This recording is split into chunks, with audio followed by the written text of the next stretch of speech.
Starting in high school, I decided that maybe I was a leader after all. I helped found youth leadership for the first time ever in my church, and a youth-led worship service to boot. It's not something that happens overnight. I've always been a leader in my family, being the oldest and having done the school thing first. And then just because I'm bossy, that's my sister saying nothing could be truer.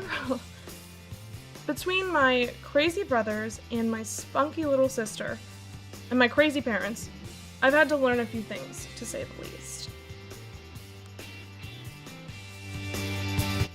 I always thought that to be a leader, things had to get done, and that's the end of that.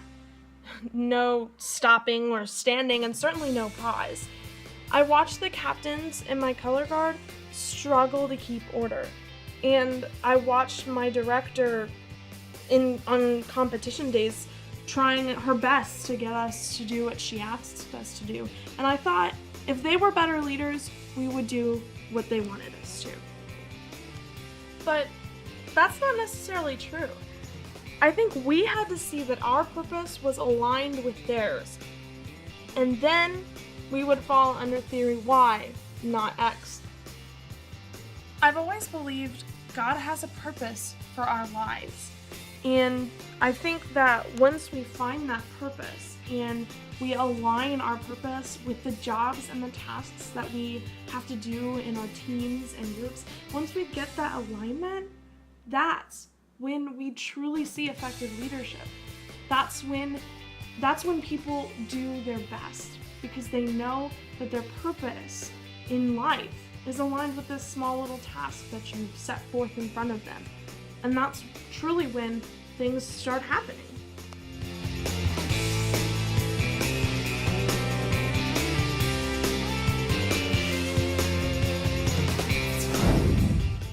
To lead from the front or from the back, quietly or with great noise, that is the question.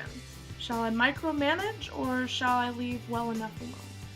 I think the decision-making process to pick a leadership style is one of the most important things a leader can do. For me, I think considering a democratic leadership is so much more relaxed and relationally based than either the authoritarian or the laissez-faire. I think for me, democratic leadership is the best. It's characterized by a minimal amount of leader influence, and I'm more of a mentor and a guide than a micromanager. It gives the benefit of the doubt to people underneath me, and I choose to believe that people genuinely want to do a good job, especially if the work that they're doing is in line with their life's purpose. So, theory X or theory Y?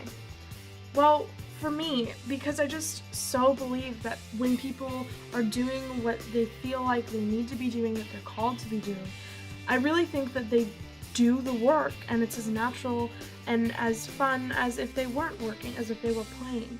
And because I think that people don't inherently dislike work, I think they just inherently dislike work that has no purpose. Because I believe that, I would consider myself a theory Y. I think that when people have a goal in mind and they're working for something, they're going to do a good job and they're going to show a good amount of responsibility. And if they're not, then obviously something is not lined up right, and we can put them in a better position that better utilizes their strengths and makes them more of a team player than the position they're currently holding that's holding them back. So I think in the proper environment, the average person learns to accept and seek responsibility, and I think that environment is an environment of strengths-based leadership and an environment of calling and purpose.